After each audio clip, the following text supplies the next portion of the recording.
વડાપ્રધાન નરેન્દ્ર મોદીના 2 દિવસીય ગુજરાત પ્રવાસનો આજે બીજો અને મહત્વપૂર્ણ દિવસ છે. જામનગર બાદ પીએમ મોદી આજે પ્રથમ જ્યોતિર્લિંગ એવા ભગવાન સોમનાથના શરણે પહોંચ્યા છે, જ્યાં સોમનાથ મંદિરના પુનઃનિર્માણના 75 વર્ષ પૂર્ણ થવાના અવસરે આયોજિત સોમનાથ અમૃત પર્વ 2026માં સહભાગી થયા હતા. આ પવિત્ર દિવસે પીએમ મોદીના હસ્તે મંદિરના શિખર પર 11 પવિત્ર તીર્થોના જળથી ઐતિહાસિક કુંભાભિષેક અને ધ્વજારોહણ કર્યું હતું. સોમનાથમાં ભવ્ય રોડ શો અને વાયુસેનાના સૂર્યકિરણ એર શો ભવ્ય જનમેદનીને સંબોધી હતી. જે બાદ સર્કિટ હાઉસ પહોંચ્યા હતા. ગુજરાતમાં સોમનાથ મંદિરના જીર્ણોદ્ધારના 75 વર્ષ પૂર્ણ થવાના પ્રસંગે યોજાયેલા કાર્યક્રમમાં વડાપ્રધાન મોદીએ સંબોધિત કર્યું હતું. તેમણે કહ્યું કે આજનો દિવસ બીજા એક કારણસર પણ ખાસ છે. આજના દિવસે 11 મે 1998ના રોજ દેશે પોખરણમાં પરમાણુ પરીક્ષણો કર્યા હતા.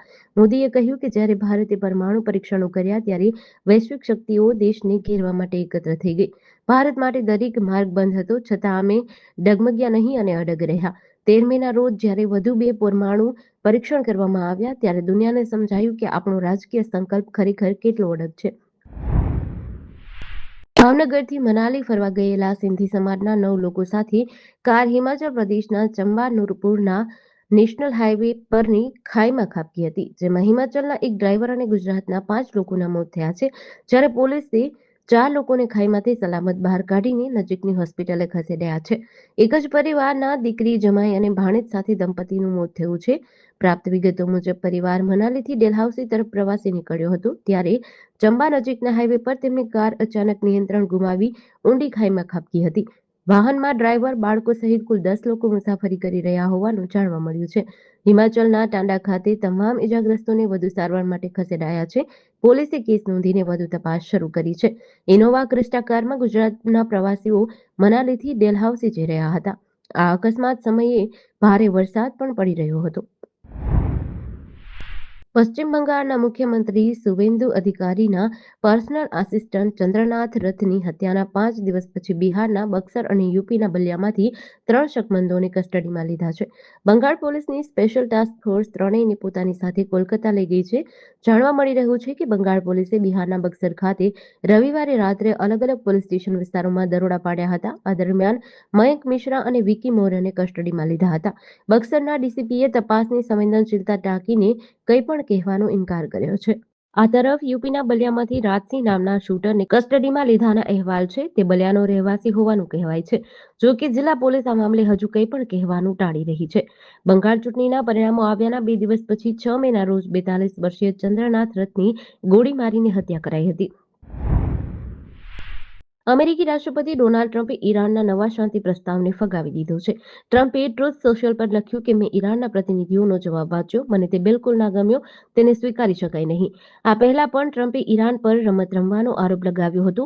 તે ઈરાની સરકારી મીડિયા અનુસાર તેહરાને રવિવારે પાકિસ્તાન દ્વારા અમેરિકાને પોતાનો નવો પ્રસ્તાવ મોકલ્યો હતો. રિપોર્ટ અનુસાર પ્રસ્તાવમાં યુદ્ધ સમાપ્ત કરવા, ફારસની ખાડી અને હોર્મુઝ સ્ટ્રેટમાં દરિયાઈ સુરક્ષા સુનિશ્ચિત કરવા, પ્રતિબંધો હટાવવા અને પરમાણુ કાર્યક્રમ પર વાતચીત કરવાની વાત કહેવામાં આવી હતી. અમેરિકાએ આ અઠવાડિયે ઈરાનને 14 મુદ્દાનો પ્રસ્તાવ મોકલ્યો હતો. આ અંતર્ગત ઈરાનને ઓછામાં ઓછા 12 વર્ષ સુધી યુરેનિયમ સંવર્ધન રોકવું પડશે અને પોતાની પાસે રહેલું લગભગ 440 કિલો 60% એનરિચ્ડ યુરેનિયમ અમેરિકાને સોંપવું પડશે. તેના બદલામાં અમેરિકા પ્રતિબંધોમાં ઢીલ આપશે, ઈરાનની ફ્રીઝ કરાયેલી અબજો ડોલરની સંપત્તિઓ છોડશે, સાથે જ ઈરાની બંદરો પર લાગેલી નૌકાદળની નાકાબંધી હટાવશે. વાંકાનેર તાલુકાના વિનયગઢ ગામની સીમમાં છેલ્લા 24 કલાકમાં ખનીજ ચોરી પર 2 અલગ-અલગ દરોડા પાડવામાં આવ્યા હતા. મોરબી જિલ્લા એલસીબી, એસઓજી અને સ્થાનિક પોલીસે ખાણ ખનીજ વિભાગના અધિકારીઓને સાથે રાખીને કાર્યવાહી કરી હતી. આ દરમિયાન આ બંને દરોડામાં કુલ ₹3 કરોડથી વધુનો મુદ્દામાલ જપ્ત કરાયો છે.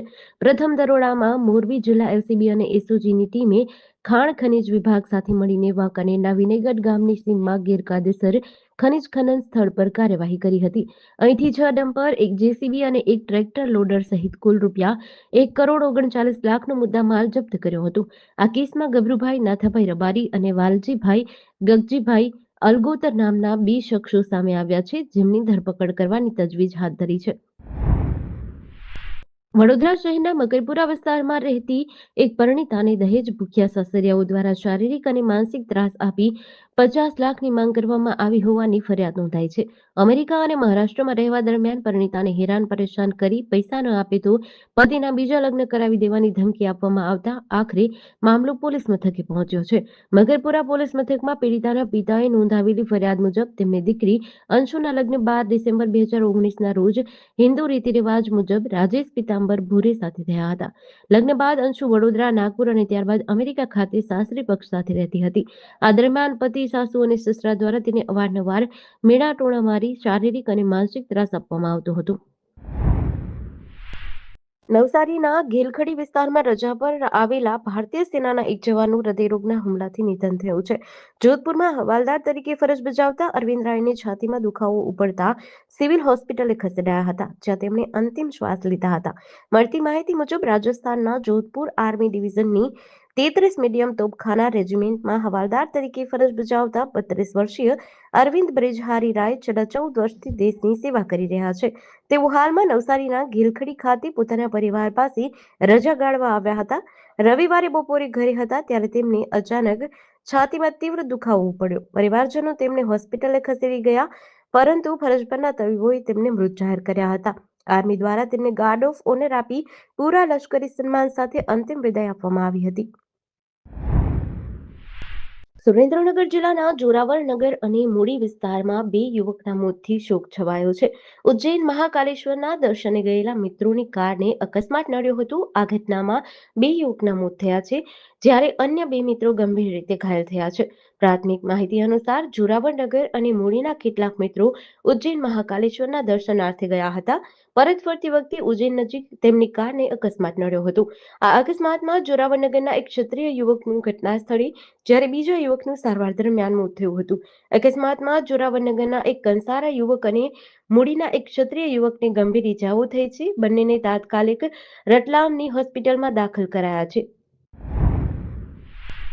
નવસારી જિલ્લાના જલારપુર તાલુકાના ઉગત ગામે એક દીપડો ખુલ્લા કૂવામાં પડી જતા તેનું મોત થયું હતું. આ ઘટનાની જાણ થતાં જ વન વિભાગની ટીમ સ્થળ પર દોડી આવી હતી અને મૃતદેહને બહાર કાઢવાની કાર્યવાહી હાથ ધરી હતી. આ ઘટના ઉગત ગામના ફાંસી ફળિયામાં રહેતા રાજુ પરમારના ઘર પાછળ આવેલા એક ખુલ્લા કૂવામાં બની હતી. અનુમાન છે કે શિકારની શોધમાં અથવા અંધારામાં અજાણતા દીપડો કૂવામાં પડી ગયો હતો. કૂવામાં પાણી હોવાથી અથવા ઈજા થવાથી તેનું કૂવામાં જ મોત થયું હતું. સવારે ગ્રામજનોને કૂવામાં દીપડો હોવાની જાણ થતાં તેમણે તાત્કાલિક નવસારી વન વિભાગને જાણ કરી હતી. વન વિભાગના અધિકારીઓ અને કર્મચારીઓની ટીમ ઘટના સ્થળે પહોંચી હતી. સ્થાનિક ગ્રામજનોના સહયોગથી ભારે જહેમત બાદ દીપડાના મૃતદેહને કૂવામાંથી બહાર કાઢવામાં આવ્યો હતો. અમરેલી જિલ્લામાં વાઘણીયાથી નાના લીલિયા જવાના માર્ગ પર એક સિંહ પરિવાર રોડ ક્રોસ કરતો જોવા મળ્યો હતો. આ ઘટનાનો વિડીયો એક વાહન ચાલકે પોતાના મોબાઈલમાં કેદ કર્યો હતો, જે હાલ સોશિયલ મીડિયા પર વાયરલ થયો છે. જિલ્લામાં 40 થી 42 ડિગ્રી સેલ્સિયસ જેટલા ઊંચા તાપમાન વચ્ચે સિંહો પાણી અને શિકારની શોધમાં જંગલ વિસ્તાર છોડીને ખુલ્લા વિસ્તારો અને રસ્તાઓ નજીક આવી રહ્યા છે. અમરેલી જિલ્લામાં સિંહોની સંખ્યા વધુ હોવાથી આવા વિડીયો અવારનવાર સામે આવે છે. દિવસ દરમિયાન રસ્તા પર સિંહ પરિવાર દેખાતા રાહદારીઓ, વાહન ચાલકો અને માલધારીઓમાં ચિંતાનો માહોલ સર્જાયો છે. સિંહોની સુરક્ષા અને લોકોની સલામતી અંગે પણ સવાલો ઉભા થયા છે.